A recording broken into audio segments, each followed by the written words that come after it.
I like to call this the perfect walking season. And really and truly, there is no season to walking. It's something that you do, or you should be doing, all year round.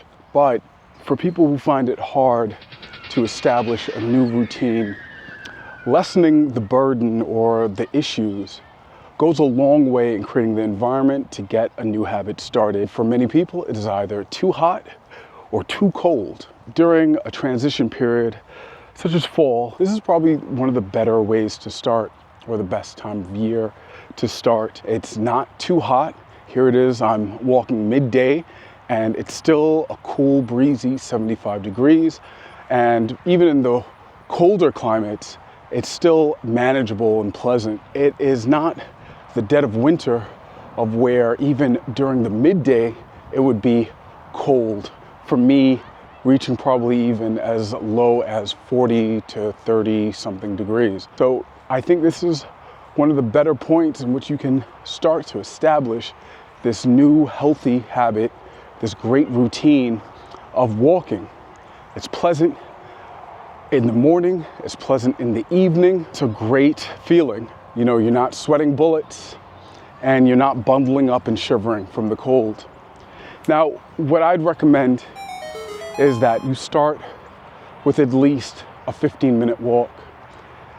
15-minute walks are a great way to get started, to get the benefits of the cardiovascular improvements, and for many people, just to stay at baseline. But if you really want to focus on this exercise for the reason of losing fat, then you're going to need a more prolonged walk, something in the range of 30 minutes plus at one time.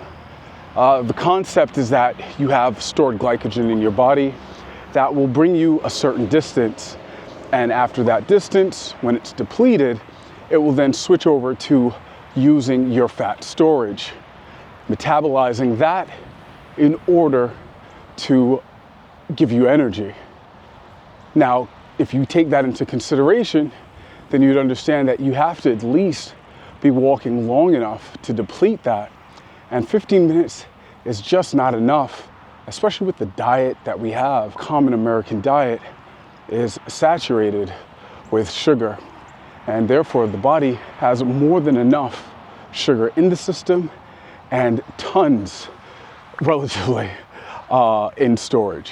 So the idea is that you want to walk long enough to actually deplete this and to dip into those reserves. This will go a long way in developing a better metabolism, better cardiovascular health, and to burn fat. So I like to walk a minimum of 45 minutes to an hour. I find that is the sweet spot for my fat burning.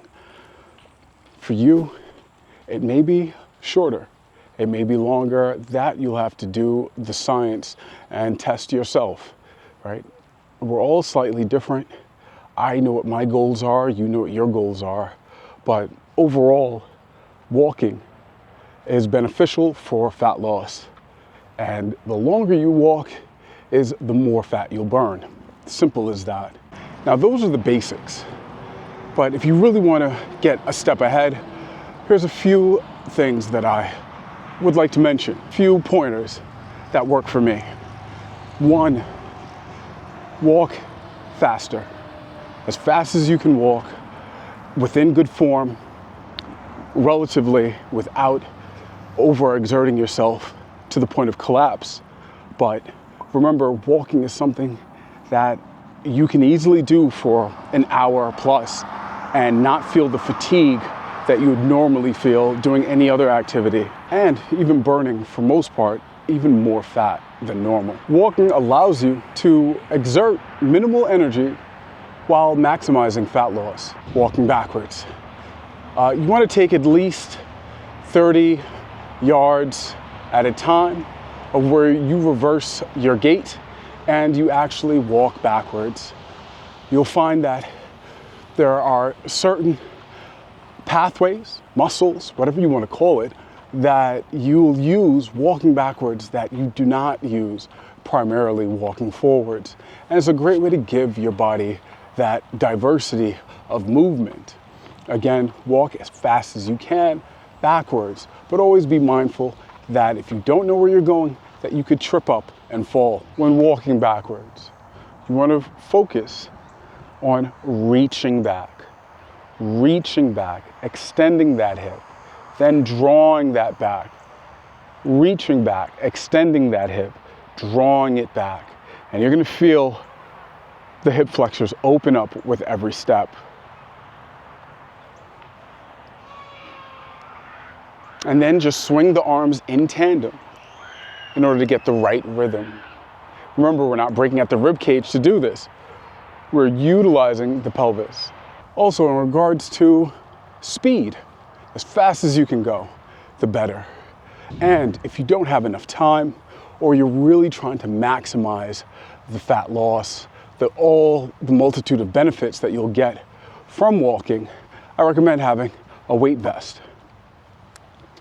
I walk with a weight vest anytime that I'm walking, primarily because I live a very active lifestyle, and I find that even short walks with the weight vest will elicit more output from the activity than I would normally have.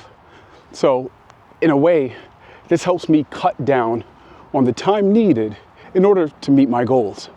Now, I recommend a modular weighted vest like this, one that you can easily select what type of weight, the amount that you're trying to carry every time that you're walking. You don't want to start out with 40 pounds or the heaviest that the weight vest can be loaded. You want to start with, in this case, maybe 10 pounds. Something that you'll feel the increased intensity, but it's not enough to weigh you down in order for you to not complete the usual walk that you'd normally do, right? You don't want anything to be, to put you in an abrupt state or a manner of exhaustion, and overloading the vest is a quick way to do that. Also, the reason why I recommend, especially for people just developing this habit, a weighted vest over a rucksack is because if your posture isn't strong enough, if you can't maintain that posture, for many people, wearing a rucksack will lead them into a position that will cause back pain and other issues. Maybe they might even find that they'll roll their ankle, and it's not anything to do with the ankle. It's the load combined with poor gait cycle. Maybe you're heel striking. That's an easy way to roll your ankle. So I like to start with a weighted vest. That way I have even weight front to back, and I can focus more on lifting my abdomen, engaging the psoas, and creating the strength of balance that is necessary to have good posture.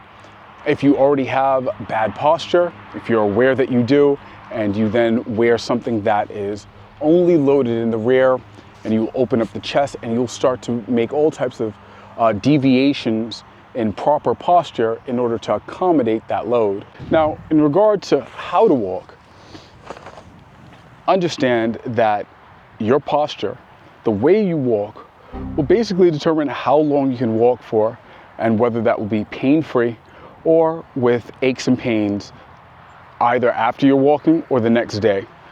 I propose that you walk with a 4-foot strike. This is going to be hard for a lot of people who have lived their whole lives walking on their heels. Not only that, this will not work if you're wearing heeled shoes. Here I am wearing barefoot shoes. You'll notice that where my heel is, my hip relatively will be in that position. If I raise my heel, my butt will lift up and my anterior portion will drop down, leading to a distended abdomen. That is one of the clues that you know that you're wearing the wrong footwear. What we have is not a problem of anatomy, it's not your genetics, it's actually the environment. It's what we're putting on, it's the habits that we partake in that are creating this misalignment in our body. So understand that if you wear barefoot shoes, one that allow you to support your feet with your big toe, one that also allows freedom of movement in your ankles, they're lightweight, and they're zero drop, meaning that they have no elevated heel. There's no elevated portion of this shoe. Therefore, when it is zero drop at the feet, it is zero drop at the hips, lessening the load that your back is taking. Remember, it's about intensity of walking with speed. The faster that you walk with a heel strike is the more that you'll find that you'll break at the hips in order to accommodate that speed. So you'll end up like this. And you're gonna overstride also. Overstriding goes along with this because that's how your body's balancing that movement. If you adopt a forefoot strike, what you'll find is that as you step down, think of riding a small tricycle with the hips, that you initiate your movement from the hips and you hold it steady. For many of you, because of the lifestyle of sitting all day, walking with a heel strike, you're gonna find that your hip flexors are not strong enough at this moment, but it will come with practice. But initially, you're going to find that the ability to actually press down with your hip is lacking. But what you will feel is a newfound region of muscles right here at the extreme lowest of your back, bordering into your butt, right? And you'll feel it in that section, and you'll see that this is the true use of your glutes. This is what your glutes use in order to run. And now they're able to activate during a normal walk.